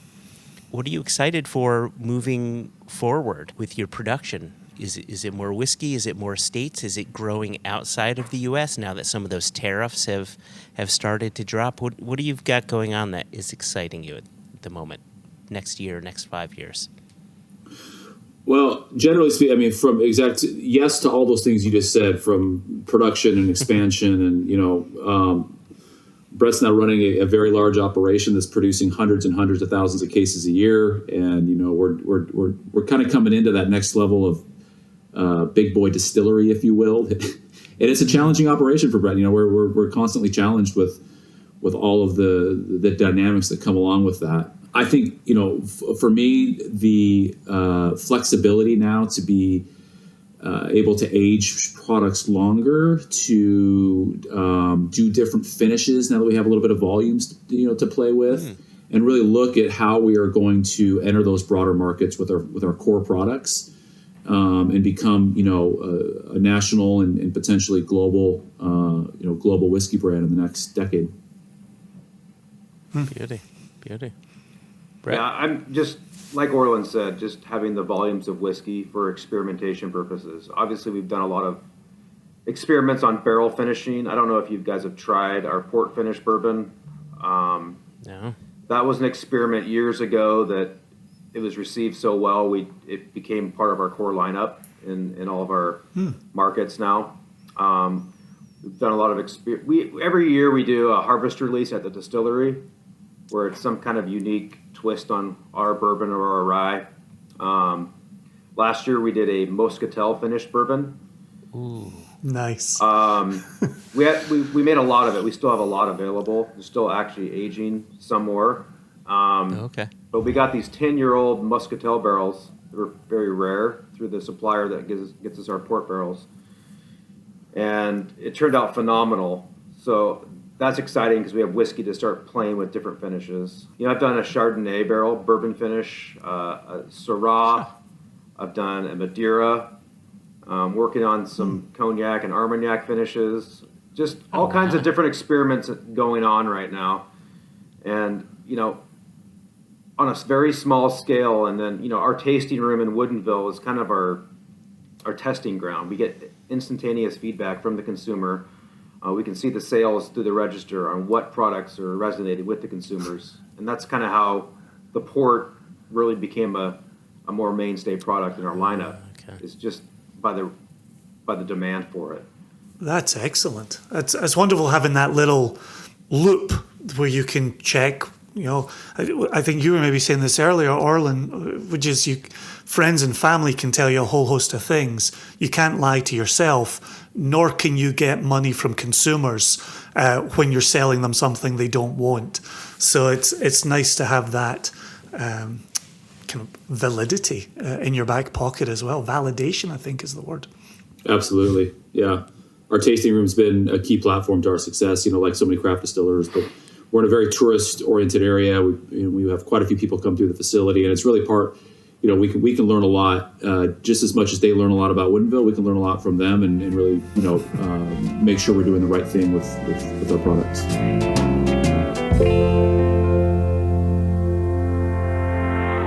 Thanks again to Brett and Orlin from Woodinville Whisky Company. What a treat! Giving them their Sunday name. Oh, Woodinville, 3 names. Is that on their birth certificate? Woodinville Whisky Company? Distilleries always have birth certificates, yes. It is. That is. Woodinville, 3 names is on their birth certificate. So company is the surname, right? Whiskey is your middle name, and Woodinville. Anyway. Listening back to that conversation was good for me. I've told you this, and I've told our listeners probably far too many times that it's become clear to me I need to have a better understanding of the overall, operations, the procedures of how to make bourbon, how to make rye. I feel as if I've got a much better understanding when it comes to malt whiskey, although, just like you, it's still a learning, right? We're still learning all the time. But I feel as if my bourbon or my rye knowledge really needs to step up a little bit. And so it was nice listening back to the conversation. I'd forgotten that you had asked that question about a sweet mash versus a sour mash, right? Because they do a sweet mash rather than a sour mash, and it's so interesting when you look at various bourbon labels. They always highlight sour mash. Absolutely. I can count on a single hand the number of times I've seen sweet mash. I know that, who are those people? They also start with a W. Woodford. Yeah, that's it. Woodford. Woodford had released a sweet mash whiskey. I think you have to be at a distillery that starts with a W to do sweet mash whiskeys, right? So far, 2 for 2 on that analysis. Woodford. Oh, and they have to have woods in the word. Woods in the word. Talk about, I don't know if you're in the woods. You're certainly in the weeds. But that was a really interesting thing to listen back to. And also, you touching on the yeast bit and the fact that they played around with a little bit of champagne yeast to see what that did to their whiskey. And they found, the champagne yeast was actually increasing the amount of alcohol in their they called it a beer basically, but in their wash, and what that can do to whiskey. So it was nice. It was a good explorative conversation for me. Yeah, no, far ranging, and I like it. It's, as we said leading into this, that craft word is always around. It's always in the background, and maybe we'll get to a point where we get to move away from the importance of that word, but to get into a nerdy conversation with guys who have built this over the last 10 years, have a reason for doing everything they're doing. It's really cool to pick at the process and start to ask some of those questions about cask maturation and yeast mash. It was great. I really did thoroughly enjoy it. It was a real fun conversation. And like you, I learned a ton. And I hope our listeners have enjoyed it as much as I said I thought they would as we led into it. Yeah, I think another learning moment for me as well. We were talking about the rye, and I had asked, when you said mash, it reminded me of this, right? So I asked them what their mash bill was for their rye. And, right, I don't have a bottle of the Woodinville rye in front of me. I just, like you, I had the samples. But in tasting that rye... Thanks to Elijah. Thanks to Elijah. Thank you again. But in tasting that rye, it had a softer entry. And so... Very much so. Based on the taste alone... I was working on an assumption that it was a mixed grain mash bill. And we came to find out, and if I just looked at the little sample label again, it would have said, this is 100% rye. And it just goes to show you that not all rye is created equal, that it can present itself in many different ways. And I'm sure that gets down not just to grain, but also to process as well. So if there's people out there who have been on the fence about rye, thought it's too big, too spicy, Woodinville may be the thing for you because it did have that softer approach, and it did have that, I got that sense of, are there other grains here? It's not so boom in your face. It was more approachable if you wanted a more approachable rye. So yeah, that was again, going back to that conversation, listening to it again and educating myself on what grains can and can't do. Now, more can do, depending on how you work with them. Yeah. Multifaceted. Yeah, exactly. Let's get out of this portion here, but can you give us a little bit of music? Don't wake the paper boy. Oh. Just give us a little bit of music, because I'm going to say something about rye on the other side of this music.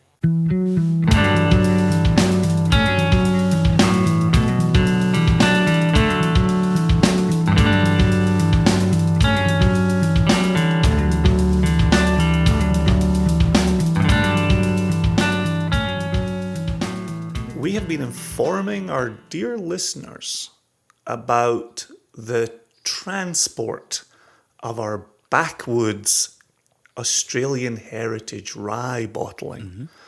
And it had been at sea. Then it had been waiting for a point of entry. It had since, amazingly, found a point of entry into these United States of America. And the hope is that as this episode goes live, it may be on a 4-wheeled vehicle, actually a 6-wheeled vehicle, on its way to the warehouse in San Francisco. You are scaring me with the potential. This is very jinxable. This whole thing is very jinxable. Very jinxable. 6 wheels. What But we've come this far, wheels? right? We've come this far. March landing, April landing, May landing. Now here we are in the middle of May, and it might be getting to a warehouse sometime in the very near future, but also maybe not. So, Why are you we're talking rye. I want to celebrate our Australian rye from backwoods. Why are you dodging my question as to what vehicle has 6 wheels? You're clearly not a rural boy. For us down in the Shenandoah Valley, the dualies all go by with their 6 wheels. Oh. I'm also thinking about a large delivery truck, whether it may potentially have 2 in the front and 4 in the back. All right. I just don't want to be solely focused on 4-wheel delivery vehicles when 6-wheeled vehicles are out there doing good work as well.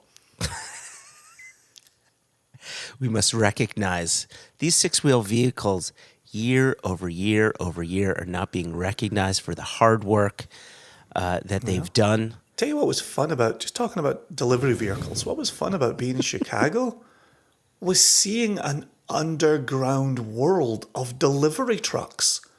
Like, so many buildings exist beneath what you would consider the main roadway of Chicago. Like, Oh, yeah. It's insane. What's that little portion where you drive underground? The Whammo? Whammet? Whacker. Whacker. Wacky. Yeah, it's Whacker. It is Whacker. Yeah, it's Whacker. That's where I got whacked in my car accident. Miles of Whacker exists under the main frame of Chicago, and deliveries are happening all day long. It's wild. That's wild. wiggity Whacker. Yeah, I love that part. So there you go. So I just wanted to give an update on the Backwood, see where things are going. We got some other things releasing shortly. Probably not going to be covered by this episode. So we will have a more full news in the next episode. Indeed. Jason, I would like to, and I hope you'll agree. I would like to do two things before we get out of here. Oh, okay. And trust me, we're not getting out of here that quickly. Anytime soon. Or that easily. But what I would like to do is see if we can give another blind barrels sample a go. Okay. And then we actually have two new comments that came in on the Apple Podcast, right? See, we asked our listeners, we said, please give us a 5-star rating, and please say something when you give that rating. Make a comment, and we'll read it on the podcast, on the Padcast. And so people have been. So I wanted to read one of the two before we get out of here. But before we read that, I would love to do another blind tasting, and I would love for you to select, or you can fan out the envelopes and have me select which one we're going to do. You'll do the reading after we're done tasting. So I have a hunch that we are revisiting this after we covered it in the last episode because we couldn't have been more wrong in our guessing. And you're going to disagree with me that we couldn't be more wrong. You're going to find all the things we did well. But we both guessed Scotch single malt, potentially Scotch blend, and it turned out to be a Japanese single malt. Well, I will... You're going to say, but... I will say that you were 100% more wrong than I was because you went with a blend. What I would say the both of us got right, however, is I think the tasting notes worked out, right? When we read back Seabass's own tasting notes, some of our tasting notes lined up, right? With the sea hay and the fruitiness. And so, yeah, I think yes. When you've been with someone, you and I have been doing this together, these whiskey circles for a dozen years, if not, a little bit longer. But I'm trying to do math, just like you, Joshua, doing math on the fly ain't working. But so let's say we've been doing this for about a dozen years. It's so interesting that I knew I could set you up for that exact defense of our last blind tasting. I knew exactly what you were going to say. Huh. And all of this has allowed me an opportunity to shuffle the envelopes. So we shuffled last time, and I blindly chose A. All right. We are shuffled this time, Joshua, and you are going to blindly choose... which side is your right side? Okay, I would like the one all the way to the right, please. That's the one. The very one. Yep. You, sir, have chosen sample C. C. Oh, C. Give me some C words. No. Consistency. Craft. Why? Where was your mind going, Jason? Constable. I just knew you were setting me up. Colonel Angus, the name of your cat. I knew you were setting me up. Colonel Angus. Yeah. So just very quickly, once again, Blind Barrels is a sample supplying outfit here in the United States, sending blind samples plus descriptions plus notes to your doorstep. Check them out, blindbarrels.com. And the package comes with, at least the package that we got, came with 4 different blind samples. You taste them, the reveal comes later. But just, a reminder for our listeners, while in our last episode we tasted sample A and revealed what it was, in this episode we're tasting sample C and will reveal what it is. For those of you out there listening, these are not official blind barrel samples, so as not to give the game away for those who look to sign up. We're tasting Seabass's, Christopher Sebastian's own samples. So this is from his own collection here. If I was nervous the first time we did this, I'm really nervous the second time we're doing this. So I haven't poured mine yet, but this one has that sort of deep gold color, but like first fill bourbon. I'm going to make the exact same offer that I made in the last episode. All right. I'm going to make the exact same guess. I'm going to make that exact same guess 4 times because it's guaranteed to be right one of those 4. Right? There's only 4 whiskeys in the world. I got to get it right one time. All right. Here we go. So, okay. Now, this, I'm getting a bit of peat on the nose. Well, let back up. Let's take a look at the color again. Let's take a look at the legs, and I really liked what you did last time, Jason, with the shake test, where you look at the bubbles and you try to guess an ABV before we taste. Yeah, what did you just say a second ago for the color? Like kind of a rich gold? Yeah, like a rich gold. As if this were a 20-something-year-old Scotch whiskey in first fill bourbon, right? So it's got that sort of deeper, bright gold going on. Tremendous legs again. Wonderfully, deliciously oily going on here. Wonderful unctuousness. Do you notice an unusual beading just at the top of the legs? What do you mean by unusual? Well, there's a lot of little beads that are staying where they are without turning into legs for mine. I do. I have that exact effect. Okay. Not all the way around. I do have some large droplets coming down the side in some other spots. But grab a napkin then, Jason. Seriously.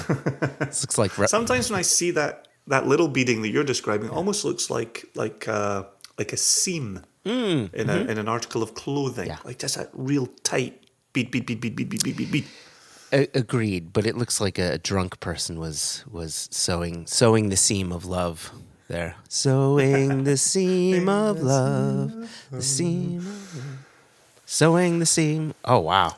So I haven't done the shake test yet, but the few times that I've nosed it, something is caught in the back of my throat, and it could be the fact that we are recording this early on a Sunday morning, and I don't really have my full alcohol legs about me just yet. Yeah. I also, so we'll do the shake test in just a second. The other thing for me is when I first poured it, I couldn't help. I gave it a swirl and I gave it a sniff, and I got this big bright fruit coming at me. Mm-hmm. And then behind the fruit was something a bit more peaty, a bit more earthy. Yep. And now as we examine it and turn it and twist it, I'm starting to get something a little funky. Almost a little bit of that pickled onion, the Monster Munch, crisps, which is technically a corn snack in the UK.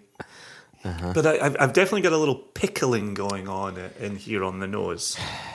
Yeah, so I did the same, right? I went straight to the nose, and the first thing that I got was a shock of alcohol to the nose, right? It seemed like this is a very volatile spirit that's sort of stabbing my nostrils. So I'm going to guess, just from the sniff test alone, I'm going to guess it's a higher ABV. And then I got what I thought was peat initially. And then the more I went back to the nose, the more I feel, is this some sort of a funky sulfury quality, right, that you find in a Craigellachie or you find sometimes in younger Mortlucks or something like that? Craigellachie did cross my mind from the nose. But then I remember getting, and this was years ago, this was probably 10 years ago or so, getting a single cask of Old Pulteney, and it was their Clipper series. I forget what the Clipper series is, and it was from an Amontillado sherry cask, and it just reeked of dirty socks, and it was the sulfury quality coming from the cask rather than from the spirit, because Pulteney is not really a peated spirit, so it was a funk. And this has that similar kind of dirty sock, yet in a good way, kind of funk going on. Mm-hmm. Yeah, the bubbles are inconclusive. They're dissipating very quickly. If I was to hazard a guess, I might say 52. Oh, wow. That low? Yeah. Oh, yeah, there was just not enough bubbles to go higher than that. I'm also looking at it. Yeah. I almost hazard a guess between 48 and 52, but if I trust the bubbles and believe in the bubbles, I'm gonna go to the 52 end of that. Interesting. See, if I were to trust my nose alone, which I shouldn't do because there's been plenty of 60+% alcohol whiskeys that I've noticed that haven't stung my nose. This one is really stinging my nose. You think more so than just an early Sunday morning recording? Yeah.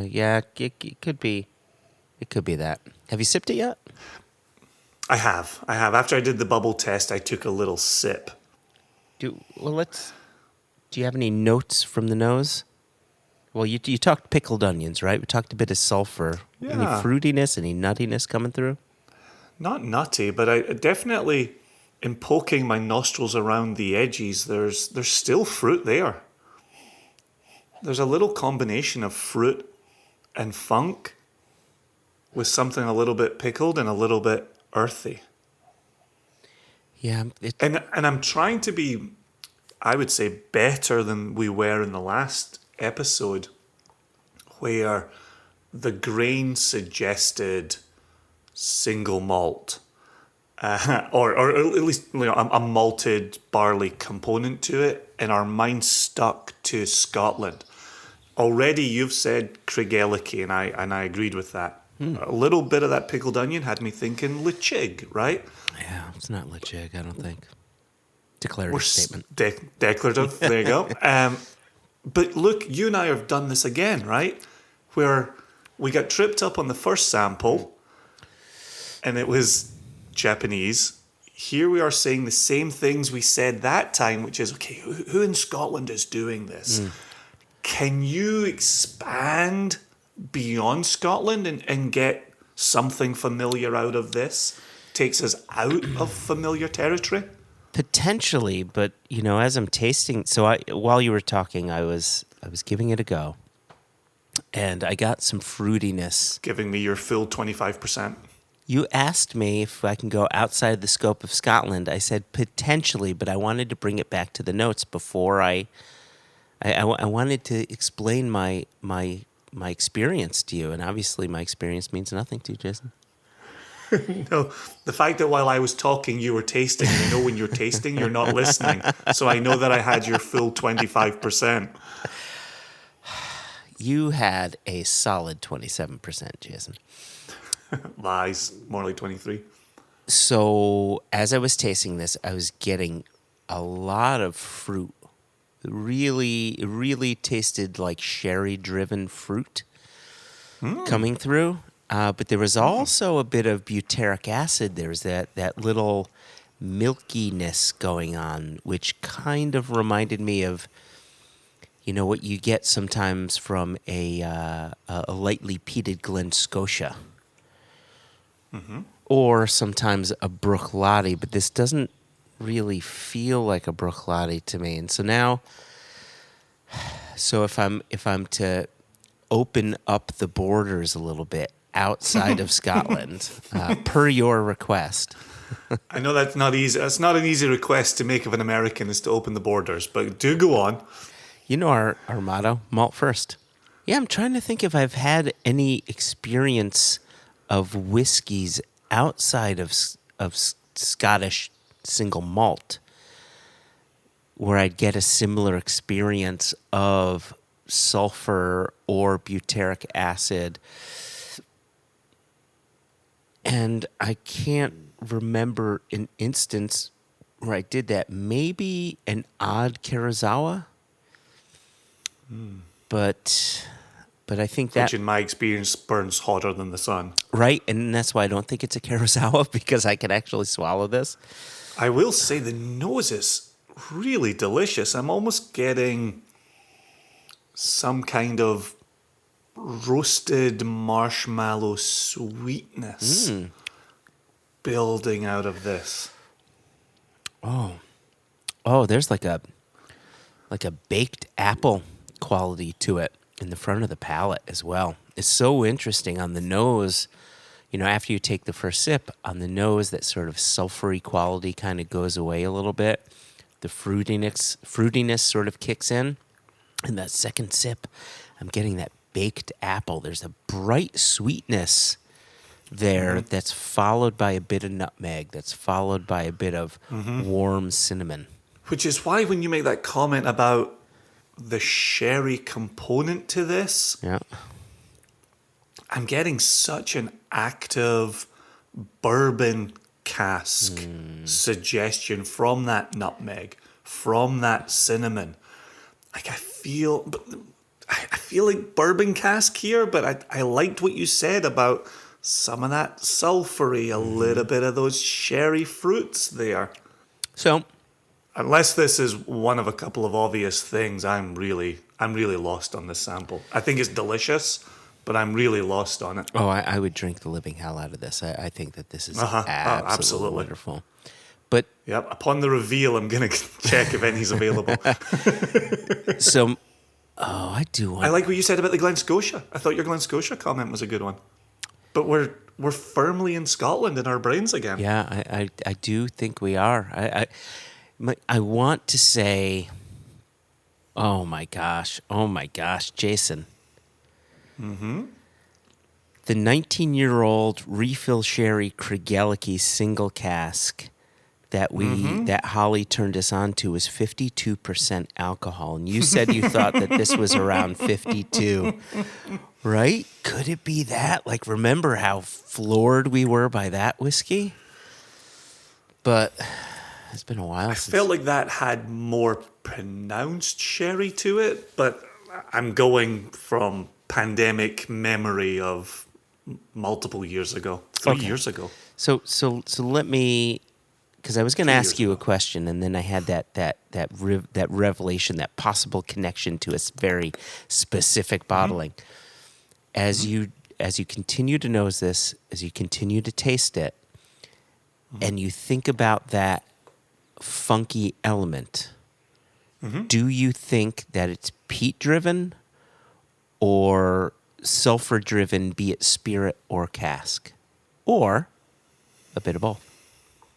Yeah, it's a difficult question to answer because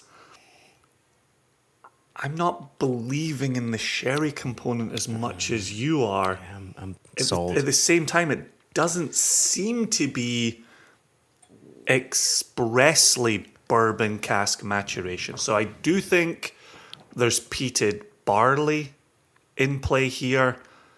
I'm willing to believe you that there is a sherried component to it, but I like the baking spices that what I consider a bourbon cask to be delivering is delivering here.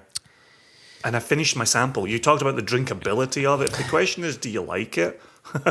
1,000 times yes. I like it a whole ton.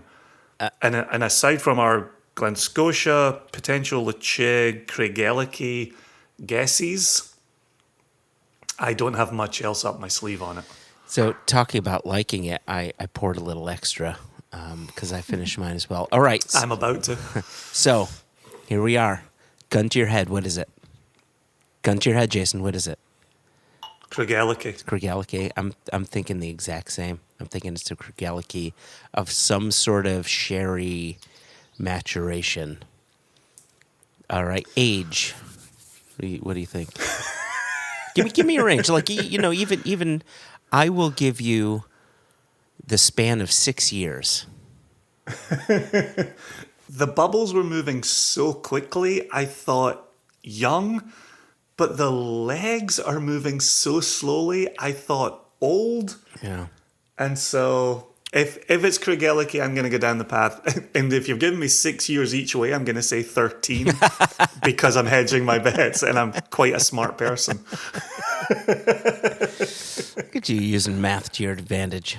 Uh-huh. Yeah, I too am going to say Craigellachie.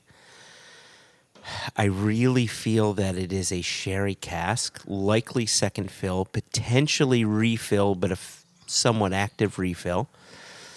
I don't think that this is peated, which is why I think it's Craigellachie, right? Oh, interesting. Okay, you think there's that, even from a tiny percentage of peated malt in there? Right. But here's a very good example. Tamdu peats their barley to around 2 ppm, and it's imperceptible. It just comes through as a facet of earthiness. And then if you recall the Glenmorangie Finalta, which was their peated offering, again, 8 to 12 years ago, that was 5 ppm, but the peat was you could perceive the peat, you could detect it. And so if there is peat here, I would say it's not so much as 5 ppm like it was Glenmorangie. It's got to be a bit, for that Glenmorangie Finalta, it's got to be a bit less than that. I really think that this is a sulfur-driven funkiness, earthiness going on. Is the C for Craigellachie? We do not have the chutzpah to open these ahead of time and cheat. And so I'm going to put the envelope close to my microphone and see if you can hear me ripping it. Don't open it. Don't open it. I'm not. I'm just holding it. Put it down. You don't need to open it. Go easy. I didn't open mine last time. I just listened to you. Put the gun down, Jason. Put the gun down. Step away from the envelope. Okay, so for the listeners, I never normally open envelopes like this, but for the drama of the sound, I'm going to open it like this. With your penis? See, it's a horrible way to open an envelope. That is All right. terrible. All right. I hope that was pleasing to you. I would never open an envelope like that, but... Oh. Okay. Right. C is for... fuck, of course it is. Shit. Oh, did we get it wrong? We were so spot on with the funky, and there's a distillery we left out that was a mistake to leave out. Huh, okay. There's also really good news on the way this didn't drink anything like its strength. Bottler. Single cask nation. Son of a bitch. All right, now hold on. Let's do tasting notes before the grand reveal. Okay, tasting And notes. are they his or do they look like ours if it's a single cask nation bottling? So this is Blind Barrel's take. Seabass, Christopher Sebastian writes, I had to do it. One of your own, and I know you guys enjoyed it this time around as much as you did when you picked the cask. This is a fun and one-of-a-kind pour for me, an introduction to the distillery. The rich earthiness, juxtaposed with the fruits found in their natural habitat, reminds me of walking through our office complex during citrus season and picking sun-baked citrus off the trees. And then he says in parentheses, yes, California is a sort of paradise. Close parentheses. Final sentence, it makes me feel like a warm summer day sitting in the dirt under a tree in a field. Wow. Okay. Well, I like those words. He's quite poetic, that Seabass. I'll give you our truncated label note. All right. A study in contrasts. Effervescent yet unctuous, drying yet juicy, salty yet sweet. You're going to guess it from this sentence. Walk through a warm greenhouse, smell the fresh potting soil, and pull warm fruit from the vine, and you'll have an idea of what this dram has to offer. It's a lot of fun. You and I wrote that truncated tasting note in a hotel room in Kentucky at our last wild turkey selection. I want to say it's the Ben Nevis 6-year-old. That's exactly There what you it go. is. There you Ben go. Nevis. We identified all the funk and we didn't go to Ben Nevis because we're idiots. Wow. Look at that. Yeah. Here's the notes that are on the sheet here. These might be ours. These might be blind barrels. I think these might be blind barrels actually. Aroma notes: apple cider vinegar, pickled peaches, fresh squeezed warm lemon juice, fresh potting soil. Tasting notes: Meyer lemon, spicy sunshine, it's real, golden raisin, papaya with pepper, finish dried apple with white pepper, beautiful mouthfeel, oily and unctuous on the palate. So there you go. Wow. We didn't say Ben Nevis. We got and then the cask type on this. It was a sherry Gorda, right? The label said sherry but it was a Gorda, right? So And it was Amontillado. and it was Amontillado, right? And what did I say about that old Pulteney clipper from an Amontillado sherry cask that gave that kind of funkiness going on? And interesting that you from the outset you shook it and you assumed the bubbles to be around 52%. Obviously you were wrong, but Hugely. but upon sipping it seemed like a low 50s ABV, but this was a mid 60s, wasn't it? 67.6. It doesn't. Well, it is interesting though. We did both say alcohol prickle on the nose. Yes, we did, 100%. A little bit of coughing in the first round of that, hitting the back of the throat, and yet doesn't drink like it. The bubbles don't represent it. Bubbles are nowhere near 67.6. That would be all bubbles in the shake test. All bubbles. It'd be making new bubbles. Yeah, that's interesting. Oh man.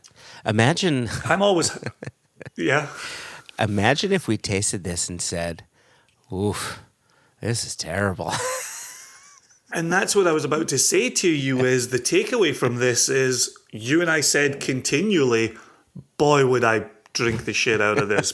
I'm going to go look for a bottle when this reveal is made. Really happy with that. Really happy. I'm totally bummed that we got the funk and we didn't go as far as Ben Nevis Distillery. That was a mistake. We made a mistake there. Well, we did. You are right. We 100% did because Ben Nevis does have a funk to it. Absolutely. I would say, in our defense, that the Amontillado cask changes the way the Ben Nevis funk normally presents itself. But see, when you know what it is and you put your nose back in the glass, then it's Ben there. Nevis. It's all Ben Nevis all the time. Yeah. The Amontillado has not changed it that much. All right. Thanks again to Christopher Sebastian, to Blind Barrels. Look them up, blindbarrels.com. Have some fun with your friends. Say stupid, embarrassing things. Miss distilleries that are patently obvious. I'm going to be thinking about this one for a while, Joshua. This one we missed a golden opportunity.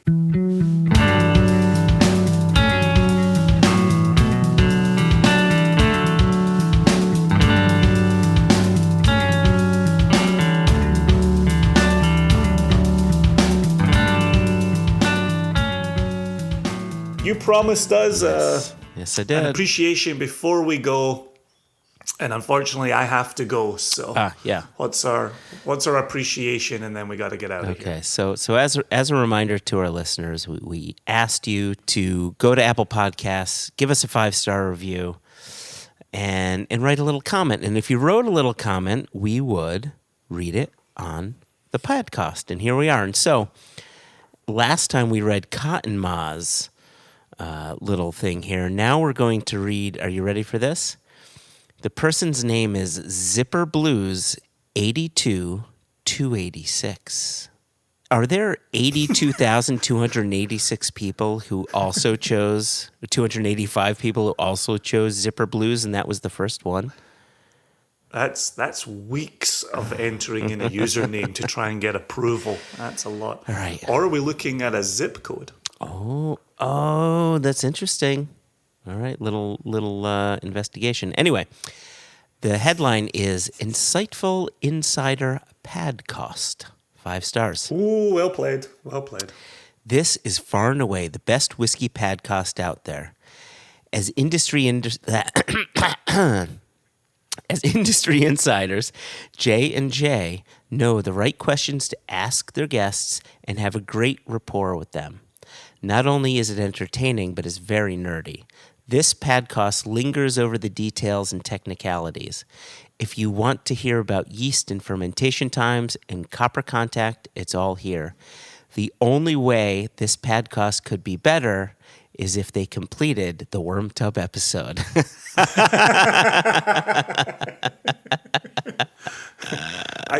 think that comment is so perfect for today's episode. It's all the things we've talked about, leading into the episode, leading into the interview, coming out of the interview.